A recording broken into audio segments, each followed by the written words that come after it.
Paul here with Miniature Battles, looking at Triumph and Treachery, a Warhammer Expansion book that came out. Warhammer hasn't had a basic rulebook update, and we're hoping that that happens in 2014. This is the expansion book to get 3 or more players to play in the same game. You are looking at an Ogre Bull group and the regular Ogre group that I like to run, and the Warriors of Chaos. The book itself plays the same. There's a few things in here that make this rulebook very interesting. The first, and I'm not going to show you pages because it's a infringement on Games Workshop's policies, and I'm not affiliated with them, but I don't want to be sued by them either. Quick rules overview on this is you want to trust nobody in this. You can also cut dirty deals with the people that you don't trust with the treachery cards that are in this book. Treachery cards and the turn cards are here, and the turn cards are different things that you can draw, for example, to indicate what your group is. What happens is if you draw, like, say, the sword, there's a spear, there's an axe, there's a shield, there's a flame template on there, a flamer, I guess. But what it is it determines what your army is. Those cards are then shuffled, and then that's you. Once the cards are shuffled, first card that you would turn over, for example, is the sword, and that would be the person that goes first. And every single turn, those are changed. You shuffle them again and do it all over again. Advantages are obviously if you finish the turn and you happen to get yours drawn on the next turn, you have an advantage. Last, obviously, you won't have an advantage if you don't. So that's kind of cool. Thought that was interesting. Enemy players and neutral players in this game, the game is assuming that you are neutral if you are not the attacking unit or the enemy unit, or attacking enemy. So these folks would be neutral. All of our ogres here would be neutral, these heavy hitters with their 2-handed weapons and their 8 toughness and 4 and all that other stuff. Wow. So, one of the questions that we have with neutral units, these units can't be targeted. So if a caster from this group tries to cast a spell on this group and it deviates, neutral unit means exactly that. It cannot be hit by anything, whether it's spells, whether it's dispelling, and it can't carry out any actions at all. Okay, so in close combat, this is where this is interesting, because they can't benefit from close combat, and it's what's called a truce. So for example, if this ogre unit is a little bit closer, maybe I'll just do like this, these happen to run across the front of these guys. So now we're in base-to-base contact. This is our attacking unit, this is our attacking unit, this will be our receiving unit. And assuming that it did something like this, where now we're in base-to-base here, these 2 units will function as normal. They'll attack and do their normal routine. This unit was considered to be called a truce from this unit because this is the attacking unit, and they targeted these warriors, not these ogres. Okay? Having said that, if, for example, these guys are turned around and ran off the table, for example, for whatever reason, they flee, they lose combat, and they're going out the door, it says that under the neutral rules, it has to be moved an inch away from the other unit to maintain separation. Here's the problem that could eventually happen, and I don't know how Games Workshop maybe will address this in an errata or an FAQ, but if the rules in Fantasy change in some way, shape, or form as to where certain units can ally and certain units cannot, much the same as what they have now with this expansion with the mercenary rule, and I'll get into that right now. Mercenaries are anybody can be hired from any other book. And that's a way that Games Workshop is allowing you to build and add stuff to your army and potentially start a new army to keep the interest going and obviously to keep their business going. But if this unit, say, wanted to hire a mercenary, I don't know, wanted to hire a Hydra, and had enough points to do it in the high enough point game to do so, for example, 1,500 points, you can only bring 300 points, and they wanted to hire a Hydra, they could. It doesn't say that they can't, and I'm assuming that they can hire whatever they want.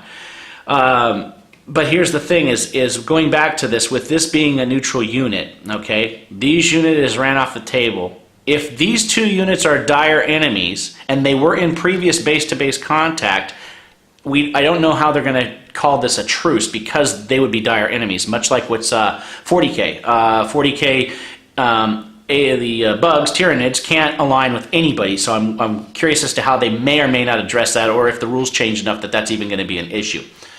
Also, understanding if this was a group of mercenaries, you can hire mercenaries from any group. I'm just using them as an example. It's not an exact replication of how big your mercenary group could be. But if you hire mercenaries, it's a very interesting way of looking at this, and they're running off the table. You've managed to get them to turn around and flee.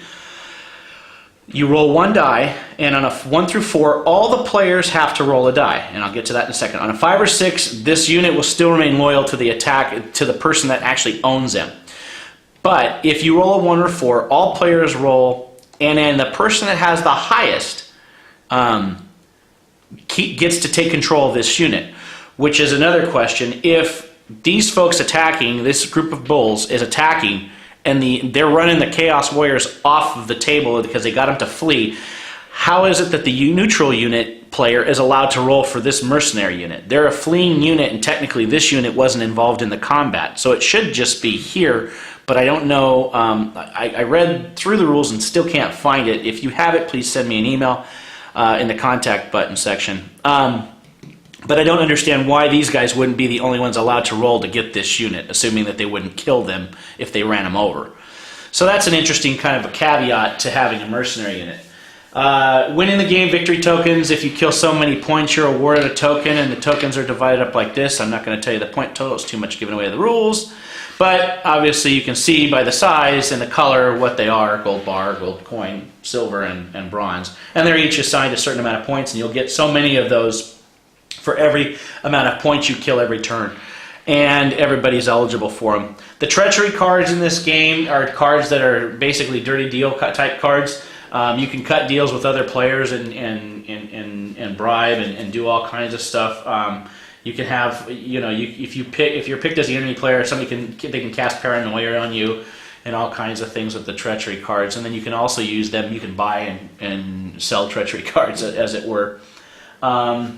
And it's pretty interesting way of doing it, because you can do underhanded stuff. If two players think that one player has got the huge advantage, they can go after them at the same time and then turn around and attack each other. So you got to kind of be careful. The person that's in the lead may not be the person that's actually doing the most combat. It may be the person that's been neutral for the most part and has the best players. So you got to be careful of that.